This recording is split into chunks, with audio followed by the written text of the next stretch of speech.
नमस्कार बच्चों, मैं अमित कुमार गुप्ता आप सभी का स्वागत करता हूं आपके इसरो एकेडमी के ऑफिशियल यूट्यूब चैनल पर। आशा है कि आप सभी लोग स्वस्थ होंगे, मस्त होंगे। और आज मैं आपके सामने लेके आया हूं फ्यूल पार्ट 2 का क्लास। जैसा कि लास्ट क्लास में हम लोगों ने पढ़ा था, टाइप्स ऑफ फ्यूल्स पढ़े थे, जिसमें हम लोगों ने फॉसिल्स फ्यूल, ऊर्जा के renewable source of energy, non renewable source of energy, इनके पे आज हम उसी में से फॉसिल्स फ्यूल्स या हम कह सकते हैं non renewable source of energy, अनवीकरणीय स्रोतों में से एक बहुत इंपॉर्टेंट फ्यूल के पार्ट कोयले को लेकर आए हैं। कोयला, आज हम पढ़ेंगे कोयले के बारे में और उसके विभिन्न प्रकार के बारे में और कोयले से बने उत्पादों के बारे में। कौन कौन सी चीज़ें हैं, आज हम इसका अध्ययन करेंगे। तो चलिए बढ़ते हैं आज। तो सबसे पहले हमने बताया था कि भाई कोयला होता क्या है, व्हाट इज कोल। तो देखिए, कुछ बेसिक बातें हमें मालूम है, आम लाइफ में तो हमें मालूम है कि कोयला क्या होता है। कोयला एक काला पदार्थ है जिसका उपयोग हम लोग जलाने में करते हैं। आग, ऊष्मा होती, हीट होती, इसलिए कोयला एक फ्यूल का एक सोर्स है। तो कोयला, लेकिन साइंस की भाषा में इससे काम नहीं चलेगा। साइंस में तो क्वेश्चन दूसरा होगा कि कोयला क्या होता है। तो कोयला क्या है? कार्बन, हाइड्रोजन और ऑक्सीजन का एक जटिल मिश्रण है। तो देखिए, कोयला क्या है? एक मिक्सचर होता है, याद रखिएगा, कंपाउंड नहीं है, ये मिक्सचर होता है, मिश्रण है। किसका है? कार्बन भी है इसमें, हाइड्रोजन भी है और ऑक्सीजन भी है। इसलिए जब कोयला जलता है तो क्या करता है? पॉल्यूशन करता है। कार्बन डाइऑक्साइड जैसे, कार्बन मोनोऑक्साइड जैसी गैसें ये उत्पन्न करता है। कोयला का जो उत्पादन शुरू हुआ, देखिए कोयला हमारे सभ्यता और संस्कृति के विकास में इतना इंपॉर्टेंट है कि कोयला जिस वर्ष पृथ्वी पर, जब पृथ्वी पर बना, तो उस समय को हम कार्बोनिफेरस युग कहते हैं। तो कोयले का उत्पादन या कोयला पृथ्वी की उत्पत्ति के किस युग से संबंधित है, उसका नाम ही देखिए, कोयला, कार्बन पे आधारित, तो कार्बोनिफेरस ईरा कहते हैं इसको, कार्बोनिफेरस युग की। और ये जिन चट्टानों में मिलता है उन्हें हम अवसादी चट्टानें कहते हैं। ज्योग्राफी में आप लोगों ने पढ़ा होगा, सेडिमेंट्री रॉक्स, सेडिमेंट्री रॉक्स। तो कोयला जिन चट्टानों में, बहुत ही इंपॉर्टेंट क्वेश्चन है, किन चट्टानों में पाया जाता है? अवसादी क्रम की चट्टानों में, सेडिमेंट्री रॉक्स। जो मुलायम चट्टानें होती हैं, जैसे बालू हो गई, चौक हो गई, खड़िया हो गई, ठीक है, ऐसी जिप्सम हो गया, ऐसी चट्टानों में ये मिलता है। सेडिमेंट्री रॉक्स में के बीच में दबा हुआ पाया जाता है कोयला। तो आपसे बहुत ही कॉमन क्वेश्चन है, कोयला कैसी चट्टानों में पाया जाता है? आग्नेय चट्टानों में, अवसादी चट्टानों में, कायांतरित चट्टानों में, इग्नस रॉक्स में, सेडिमेंट्री और मेटामॉर्फिक। तो हम बताएंगे क्या, ये अवसादी चट्टानों के बीच पाया जाने वाला एक बहुत ही महत्वपूर्ण प्रोडक्ट है ये। इसे औद्योगिकरण की जननी कहते हैं। औद्योगिकरण में इंडस्ट्रियलाइजेशन, मदर ऑफ इंडस्ट्रियलाइजेशन।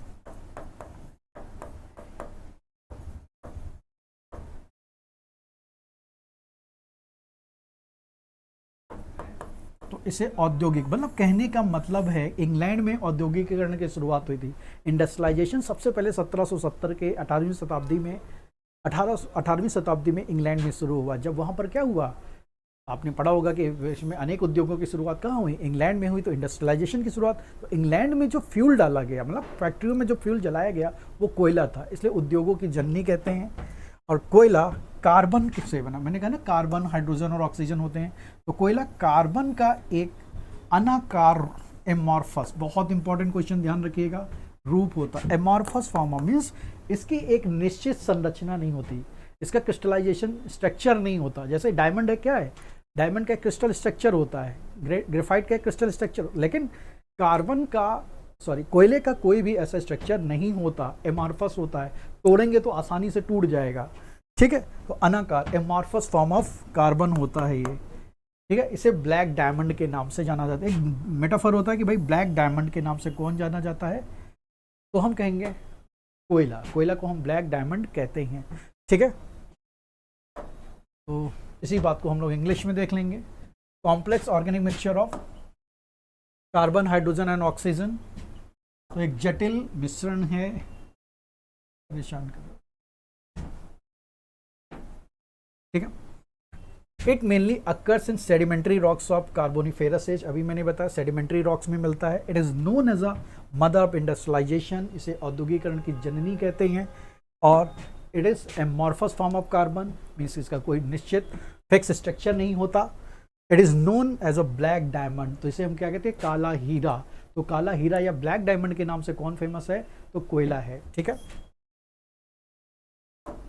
देखिए आगे हम पढ़ेंगे कि कोयला कितने प्रकार का होता है। देखिए इससे जुड़े हुए क्वेश्चन बहुत कॉमन होते हैं। कोयले को हम कार्बन की मात्रा के आधार पर, on the basis of amount of carbon, तो जिस कोयले के प्रकार में जितना अधिक कार्बन का परसेंटेज होगा वो उतना बढ़िया कोयला होता, और जिसमें कार्बन की मात्रा सबसे कम होती वो उतना घटिया कोयला होगा। इस आधार पर हम देखेंगे कोयला 4 तरह का होता है।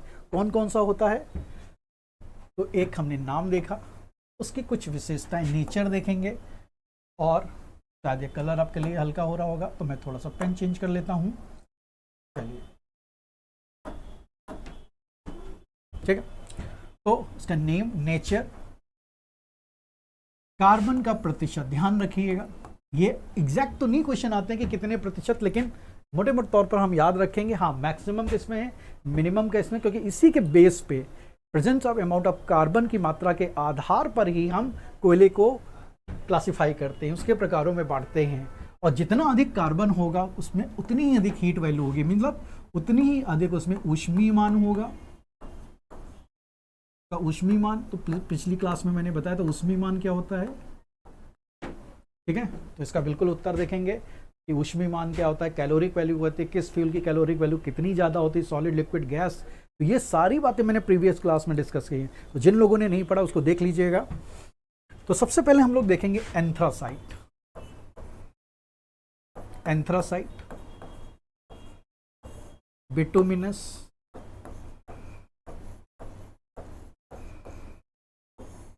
तीसरा, पहला प्रकार, दूसरा प्रकार, तीसरा लिग्नाइट कहते हैं, बहुत प्रचलित नाम है लिग्नाइट, और चौथा पीट।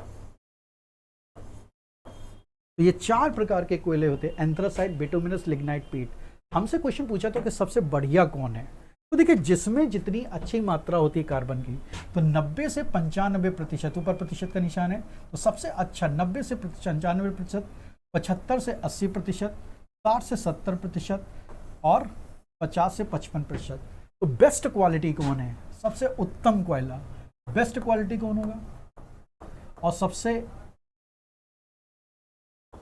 बेस्ट क्वालिटी, इसीलिए देखिए यहां पर लिखा होगा सुपीरियर क्वालिटी, सबसे अच्छी कोयले की, जितना कार्बन उतना, और जितना कार्बन होगा उतना ही हार्डेस्ट फॉर्म होगा, मतलब कठोर होगा। तो सबसे अच्छी क्वालिटी और सबसे कठोर कोयला होता है। ठीक है, और इतना ज़्यादा कार्बन होता है तो कार्बन की उपस्थिति के कारण इसका रंग कोयला काला होता है, बिल्कुल कार्बन काले रंग का होता है। तो सबसे रंग में अगर देखा जाए तो एंथ्रासाइट को हम ब्लैक कोल भी कह सकते हैं। ठीक है, काला कोयला, कौन सा कोयला काले रंग का बिल्कुल होता है, तो वो होता है एंथ्रासाइट। क्वेश्चन होगा कौन सा कोयले में कार्बन की मात्रा सबसे अधिक, एंथ्रासाइट। सबसे बेस्ट कोयला कौन सा, एंथ्रासाइट। क्यों सबसे बेस्ट है, क्योंकि अगर हम इसको 1 किलो कोयला को जलाएंगे तो पर किलो जूल जो ऊष्मीय हीट वैल्यू उत्पन्न होगी वो लगभग सबसे अधिक 7500 से 8500 किलो जूल के आसपास हीट वैल्यू इसमें उत्पन्न होगी। तो सबसे अधिक हीट वैल्यू के आधार पर मैक्सिमम हीट वैल्यू कौन देगा, तो आपको यही देगा, सर्वाधिक ऊष्मीय मान देता है। इस आधार पर हम देखें सबसे घटिया कोयला, चीपेस्ट, देखिए चीपेस्ट कोयला कौन होगा, तो हम अगर क्वालिटी के आधार पर कहें तो एंथ्रासाइट सबसे बढ़िया, बिटुमिनस उससे बढ़िया, लिग्नाइट, पीट। अगर हम अल्फ़ाबेट रो के हिसाब से भी देखें तो ए एंथ्रासाइट सबसे अच्छा, उसके बाद बिटुमिनस, बी आता है, फिर सी आता है, सॉरी एल आएगा अल्फ़ाबेट में, और फिर सबसे घटिया क्वालिटी का पी। ABCD के क्रम में मैं बता रहा हूँ, ए मतलब सबसे पहले आएगा, उसके बाद बी आएगा उससे घटिया, एल आएगा उससे घटिया। तो हीट वैल्यू भी सबसे अधिक किसकी होगी, एंथ्रासाइट, बिटुमिनस, लिग्नाइट, पीट। अब देखिए इसी बेस पे पूछे पॉल्यूशन के आधार पर कौन सा कोयला जलने पर सबसे अधिक प्रदूषण करेगा, कौन सा कोयला जलने पर सबसे अधिक राख या वेस्ट मटेरियल उत्पन्न करेगा। तो भाई देखिए जिसमें कार्बन की मात्रा जितनी ज़्यादा है उतना जलने पर हीट देगा, तो इसका मतलब कैलोरिक वैल्यू इतनी ज़्यादा होगी, उतना ही कम प्रदूषण करेगा। तो जो हमारा ऊष्मीय वैल्यू होता है या सुपीरियर कोयला होता है सबसे अच्छी क्वालिटी का, तो ये वाला सबसे कम प्रदूषण करेगा, सबसे कम प्रदूषण करेगा। जलने पर सबसे कम प्रदूषण कौन सा कोयला करेगा? एंथ्रासाइट। और सर्वाधिक प्रदूषण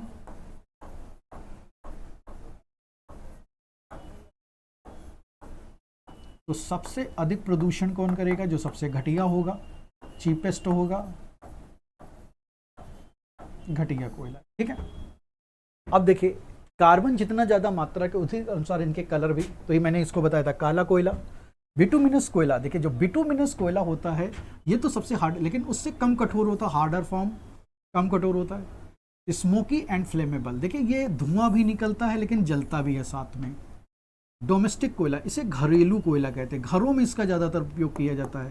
बिटुमिनस, इसे हम घरेलू कोयला कहते हैं। अब तो वैसे डायरेक्ट कोयला वगैरह जलाया तो जाता नहीं है, घरेलू कोयला के नाम से या दुकानों में, घरों में जो अभी भी आपके लिट्टी चोखा वाले जो कोयला जलाते हैं, ये सब क्या है? इसको बिटुमिनस कोयला कहते हैं। आजकल तो इमली का भी कोयला बनाया जाता है। बिटुमिनस कोयला, बिटुमिनस कोयला जो होता है हमारा, ये इसका कलर ग्रे होता है, ग्रे जैसा, तो ग्रे कोल कहते हैं। इंग्लिश में इसे धूसर कोयला भी कह सकते, हिंदी में सॉरी। देखिए एक चार्ट में हमारे बहुत सारे क्वेश्चंस हो जाएंगे अगर हम एक बार इसको रिवाइज करेंगे, पढ़ लेंगे। कलर के आधार पर, उनकी क्वालिटी के आधार पर, हीट वैल्यू के आधार पर सबसे बेस्ट कौन है, सबसे घटिया कौन है, पॉल्यूशन के आधार पर सबसे बेस्ट, सबसे घटिया कौन है, ऐसे क्वेश्चंस पूछे जाएंगे। ठीक है, पीट, पीट सबसे घटिया कोयला, और इसे हम एक प्रकार से वाइट कोल कहते हैं, सफ़ेद कोयला, क्योंकि सबसे कम कार्बन की मात्रा होगी तो ये क्या होगा? रंग सफ़ेद जैसा दिखने लगता है। ठीक है, मतलब गोरा कोयला, सफ़ेद कोयला। तो इस तरह से क्वेश्चन होंगे। सबसे ज़्यादा नमी किस में होगा? मॉइस्चर को उसमें होगा भाई, जो सबसे ज़्यादा ड्राई होगा उसमें सबसे कम मॉइस्चर होगा। जलने पर कौन सा कोयला सबसे अधिक धुआं देगा? तो जिसमें सबसे कम कार्बन होगा वो सबसे ज़्यादा धुआं देगा, उसमें सबसे ज़्यादा नमी होगा, मॉइस्चर होगा, तो वो जलने पर सबसे अधिक धुआं देगा, प्रदूषण करेगा। ठीक है, वेस्टेज बचेंगे, राख वगैरह बच जाएंगी। तो ऐसे क्वेश्चंस को हमें ध्यान रखना है, कई एंगल से क्वेश्चंस आपके सही होंगे। ठीक है, कुछ बातें आगे हम देखेंगे। चलिए, तो ये कोयले के प्रकार थे और हमने उनको समझा। नो डाउट आप अगर इस बात को एक दो बार रिप्ले करके भी देख लेंगे, पीछे बैक करके, तो हमारी बातें क्लियर होंगी। अगर अपने नोट्स को भी प्रॉपर लिख लेंगे तो सारे क्वेश्चंस आपके इसके सही हो जाएंगे। चलिए आगे आज हम लोग देखेंगे कि कोयले के उत्पादन में कौन से देश विश्व के सबसे अग्रणी हैं। तो टेक्निकल टीम देखें, क्या स्लाइड ब्लर हो रही है या किसी कारण से, क्या रीज़न है? मुझे ऐसा महसूस हो रहा है।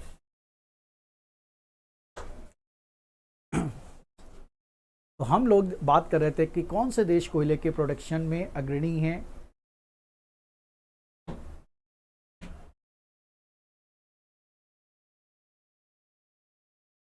तो 5 देशों को हमने इस क्रम में शामिल किया है। हाँ, अब था ठीक हो गया, thank you technical team. 5 seeds कोयला उत्पादन देश, 5 सीड्स, मतलब विश्व में सबसे अधिक प्रोडक्शन कौन से कर रहे हैं? तो इसमें सबसे आगे चाइना है।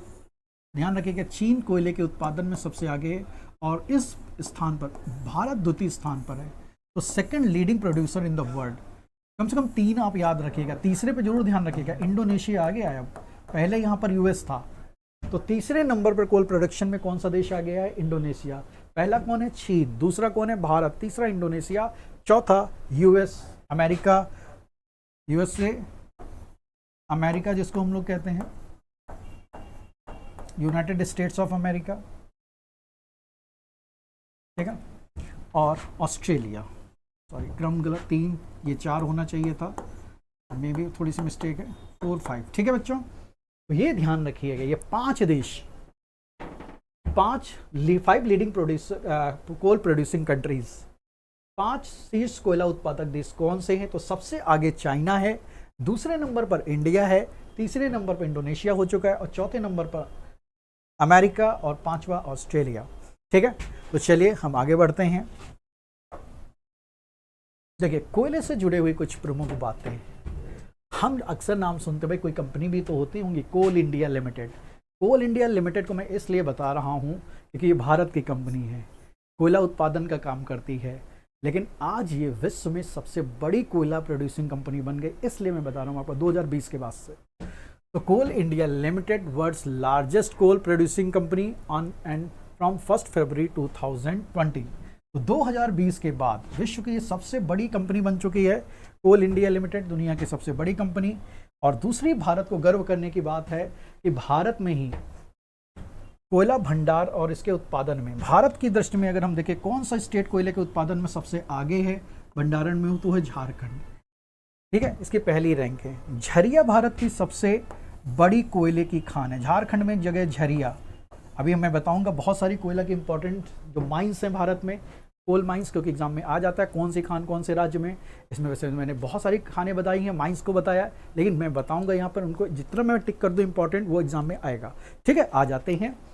तो कोयला भंडारण और उसके उत्पादन में झारखंड भारत में पहला उत्पादन, मीन्स इसमें डिपॉजिट्स भी सबसे ज़्यादा झारखंड में, भंडार भी हैं, और कौन सा राज्य सबसे अधिक उत्पादन कर रहा है वो भी झारखंड है। तो झारखंड कोयले के उत्पादन और भंडारण दोनों दृष्टियों से भारत का सबसे प्रथम स्टेट है, पहला राज्य पर है। ठीक है, चलिए आगे देखते हैं। अब हम कहेंगे कि भारत में कौन से राज्य सबसे leading producer state in India है। तो leading coal producer states in India कौन से 5 वो स्टेट हैं? झारखंड हम देखेंगे लीडिंग स्टेट, हम देखेंगे कि भारत में झारखंड स्टेट कुछ इस जगह पे है, तो सबसे आगे है। दूसरे नंबर पर उड़ीसा है, बगल में ही झारखंड के है। सेकंड नंबर पे उड़ीसा, उसके बगल में लेफ्ट साइड में छत्तीसगढ़ है। ठीक है, तीसरे नंबर पर छत्तीसगढ़ है। वेस्ट बंगाल फोर्थ नंबर पे है, वेस्ट बंगाल फोर्थ नंबर पे, और फिफ्थ नंबर पे हमारा मध्य प्रदेश, छत्तीसगढ़ के जस्ट बगल में एमपी हमारा फिफ्थ नंबर पे है। तो 5 को लीडिंग कंट्री, तो सब स्टेट सॉरी, झारखंड पहले नंबर पर है और यहाँ भंडार भी है। दूसरे नंबर पर उसका पड़ोसी उड़ीसा है, तीसरे नंबर पर छत्तीसगढ़। तो कम से कम 3 राज्य याद रखिएगा। 3 leading coal producing states in India.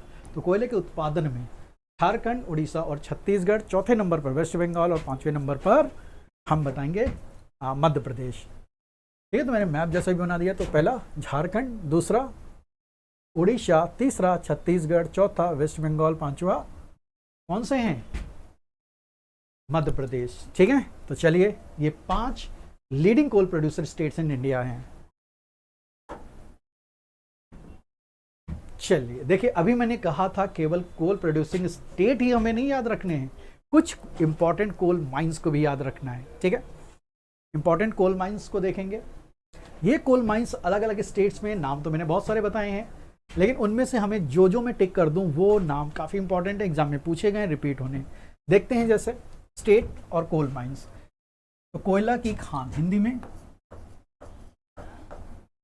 देखिए, यहाँ पर हिंदी इंग्लिश में कोई विशेष, कोयला की खानें जहाँ से कोयला निकाला जाता है। ठीक है, स्टेट्स। तो देखिए झरिया बहुत इंपॉर्टेंट, सारी झारखंड में। झरिया सबसे बड़ी खान है ये। धनबाद ये भी झारखंड में है। बोकारो, झरिया, धनबाद, बोकारो, ये नाम हमें याद रहते हैं। ठीक है, गिरिडीह बहुत इंपॉर्टेंट। जयंती ध्यान रखिएगा, ये तो बहुत ही कॉमन है, ये तो याद ही रहने चाहिए। झरिया, धनबाद, बोकारो, गिरिडीह। ठीक है, इसको करबारी कोल फील्ड के नाम से भी जानते हैं। रामगढ़, कर्णपुरा, देखिएगा ये नाम, कर्णपुरा कोल माइंस। डाल्टनगंज, कर्णपुरा, डाल्टनगंज। देखिए अक्सर ये बहुत ही फेमस लीडिंग माइंस हैं कोयले की। कौन से स्टेट में? झारखंड। बहुत ज़्यादा खाने हैं, इसलिए झारखंड का कोयला उत्पादन डिपॉजिट्स में आगे स्थान है। तो हम देखेंगे झरिया, धनबाद, बोकारो, जयंती, गिरिडीह, कर्णपुरा, डाल्टनगंज, ये झारखंड की है। इसके अलावा देखिए रानीगंज कोलफील्ड, वेस्ट बंगाल, बहुत बार ये नाम आ चुका है एग्जाम में। रानीगंज कोयला की खान, ठीक है, किस स्टेट में है? और रानीगंज ये दामोदर नदी में, दामोदर नदी के किनारे है, दामोदर नदी घाटी में है। दामोदर रिवर वैली, दामोदर नदी घाटी में है, दामोदर रिवर वैली के आसपास है, इसलिए इसको ध्यान रखिएगा, झारखंड में है। ठीक है, इसके अलावा कोरबा, विश्रामपुर, ये आपका छत्तीसगढ़। सोनहाट, झिलमिल, सोनहाट, झिलमिल, हसदो, अरंग। ठीक है, ये कोरबा आप याद रखिएगा, झारखंड, छत्तीसगढ़ में कोरबा और विश्रामपुर, छत्तीसगढ़। ठीक है, रानीगंज बिल्कुल याद रखिएगा। इसके अलावा देखिए अलग अलग उड़ीसा में भी है, तेलंगाना, आंध्र प्रदेश, तमिलनाडु, हर जगह, महाराष्ट्र, असम। यहाँ पे कुछ नाम जैसे आपका जो तलचर, ये उड़ीसा में तलचर माइंस, ठीक है, तलचर की खान। सिंगरेनी, सिंगरेनी, ठीक है, सिंगरेनी हमारी तेलंगाना आंध्र प्रदेश में है। नेवेली बहुत इंपॉर्टेंट, नेवेली कोल की खान, नेवेली कोयला।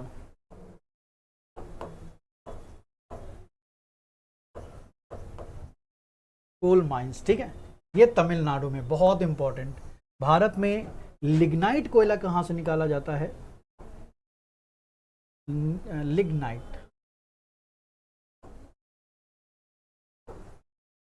जो भूरा कोयला कहते हैं जिससे हम, ठीक है, भूरा कोयला किस खान से निकाला जाता है? तमिलनाडु की नेवेली, बहुत बार एग्जाम में आ गया है। नेवेली कोल माइंस किस स्टेट में? तमिलनाडु। और ये लिग्नाइट कोल के लिए फेमस है, ठीक है। इसके अलावा काम्पेट, हाँ, माकूम, देखिए माकूम असम, बहुत कम। माकूम कोल माइंस असम में है और यहाँ पर अच्छी क्वालिटी का कोयला मिलता है, एंथ्रासाइट, ध्यान रखिएगा,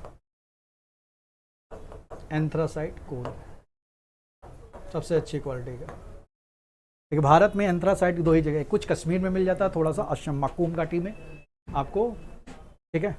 तो इसके अलावा देखिए मेघालय में भी कोल माइंस हैं, गारो हिल्स, गारो खासी जयंती हम लोग जानते हैं, गारो हिल्स खासी जयंतिया। देखिए मेघालय के कोल माइंस को नाम इसलिए आप याद रखिएगा, कभी कई बार आपके इनके नाम से जनजातियां, ट्राइब्स भी आ जाएंगी, ठीक है। जैसे चेरापूंजी के पास आपका है मोलोंग, ये नाम, गारो खासी जयंतिया की पहाड़ियाँ कौन से खनिज संसाधनों के लिए फेमस हैं? तो कोयले के लिए, कोल प्रोडक्शन के लिए ये जानी जाती हैं, कोयला माइंस के लिए, ठीक है। तो ये क्वेश्चंस आपका, चेरापूंजी वगैरह तो हम जानते हैं। बारिश में के लिए जाना जाता है, विश्व में बारिश के तीसरा सबसे बड़ा, सर्वाधिक बारिश होती है चेरापूंजी में। तो सबसे ज़्यादा कहाँ होती है? आप बताएंगे मुझे कमेंट करके, किस क्षेत्र में, किस स्थान पर विश्व की सर्वाधिक वर्षा होती है, और वो भारत में ही हुई है, ठीक है। देखिए चलिए आज हम देखते हैं कि कोयले से जुड़ा हुआ एक टॉपिक। देखिए एक प्रोसेस होती फ्रैक्शनल डिस्टिलेशन और एक होता है डिस्ट्रक्टिव डिस्टिलेशन। तो जिसको हम कहते हैं, तो टेक्निकल टीम से कहेंगे, शायद फिर ब्लर हो रही है स्लाइड, देखें क्या रीज़न हो रहा है ये। तो आप भंजक आश्वन, जिसको हम लोग कहते हैं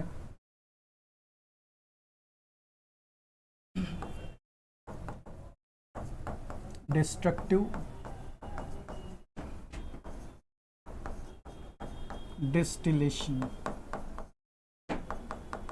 देखिए एक वह प्रक्रिया जिसके द्वारा हम कोयले का शुद्धिकरण करते हैं। तो कोयले का शुद्धिकरण किस प्रक्रिया से किया जाता है? प्यूरिफिकेशन ऑफ कोल, ध्यान रखिएगा।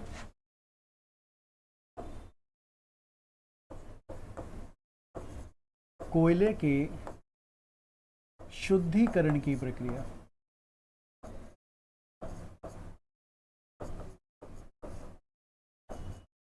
Process of purification of coal, जिस प्रक्रिया के द्वारा हम कोयले का शुद्धिकरण करते हैं, और इस प्रोसेस में हम कोयले के डिफरेंट टाइप्स ऑफ प्रोडक्ट का उत्पादन भी करते हैं, विभिन्न प्रकार के उत्पादों को प्राप्त करते हैं, ठीक है। देखिए क्या है, प्रीवियस क्लासेस में भी मैंने पढ़ा है, भंजक आश्वन, डिस्ट्रक्टिव डिस्टिलेशन, कोयले के शुद्धिकरण की प्रक्रिया। ये क्या कैसी प्रक्रिया? इसमें हम कोयले को जलाते हैं एक प्रकार से हाई टेम्परेचर पर जलाते हैं, जहाँ पर क्या होगा, डिफरेंट टेम्परेचर पे वो अलग अलग प्रोडक्ट हमें प्राप्त होते हैं। तो एक रासायनिक केमिकल प्रोसेस है, एक रासायनिक प्रक्रिया है जिसमें उच्च तापमान, हाई टेम्परेचर पे, लगभग 1275 से लेकर 1675 केल्विन तक इसे गर्म किया जाता है कोयले को, जिसके कारण अपरिष्कृत मतलब इम्प्योर सम मटेरियल या कार्बनिक पदार्थ का डिकम्पोजिशन या अपघटन होता है, ब्रेक हो जाते हैं, डिकम्पोजिशन। तो देखिए डिस्ट्रक्टिव डिस्टिलेशन एक रासायनिक प्रक्रिया है जिसमें क्या करते हैं, हम हाई टेम्परेचर 1275 से 1675 केल्विन तक हम कोयले को गर्म करते हैं, जिसके कारण उसके जो ऑर्गेनिक सब्सटेंस हैं ऑर्गेनिक हैं वो क्या करते हैं, उसका डिकम्पोज, वो ब्रेक डाउन हो जाते हैं, टूट जाते हैं। और यह रिएक्शन, तो ध्यान रखिएगा, जो डिस्ट्रक्टिव डिस्टिलेशन होता है यह प्रक्रिया बहुत है हवा की अनुपस्थित में, एनारोबिक रिएक्शन होता है, हवा की अनुपस्थित में होता है, या फिर लिमिटेड अमाउंट ऑफ ऑक्सीजन या एयर की उपस्थिति में होता है। ध्यान रखिएगा, बहुत ही इंपॉर्टेंट है ये। और इसके द्वारा हम कोक, कोयला gas, gas carbon, coal tar, ammonia liquor, ammonia शराब और कोल तेल जैसे बहुत सारे कमर्शियल प्रोडक्ट को प्राप्त करते हैं। ये प्रक्रिया आज की नहीं, बहुत समय से ये बनाई जा रही है। ठीक है, तो आज की क्लास में हम लोग यहीं तक पढ़ते हैं। थोड़ा सा मैं इसको इंग्लिश में भी देख लेता हूँ, नहीं तो वो रह जाएंगे। डिस्ट्रक्टिव डिस्टिलेशन को इंग्लिश में देख लेते हैं।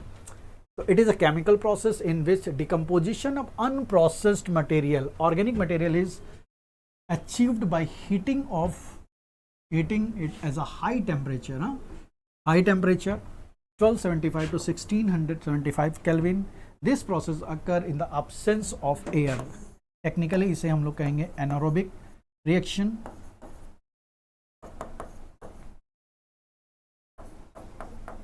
or in the presence of limited amount of oxygen. ठीक है, उसके कम, और जो मैंने डिफरेंट प्रोडक्ट्स हम इसे प्राप्त करते हैं, जिसमें कोक ये वो कोक नहीं है कोको कोला वाला, coal gas, gas carbon, coal tar, ammonia liquor and coal oil, ये शुद्ध हैं। तो आज हम लोगों ने कहा कोयला और उसके प्रकार के बारे में जाना, और फ्रैक्शनल डिस्टिलेशन क्या होता है, भंजक आशवन क्या होता है। एक प्रक्रिया है जिसके द्वारा हम लोग कोयले को प्यूरिफाई करते हैं, उसका शुद्धिकरण करते हैं, और इसके द्वारा हम डिफरेंट कोल प्रोडक्ट्स प्राप्त करते हैं, हमें मिलते हैं, उनका कमर्शियल प्रोडक्शन किया जाता है। ये प्रोडक्ट्स क्या हैं, कैसे बनाए जाते हैं, किस प्रोसेस के द्वारा, तो इसको हम लोग देखेंगे फ्यूल की अगली क्लास में, जिसमें हम कोयले के विभिन्न उत्पादों को पढ़ेंगे। तो इसके लिए आज हम लोग यहीं तक पढ़ते हैं। थैंक यू, धन्यवाद।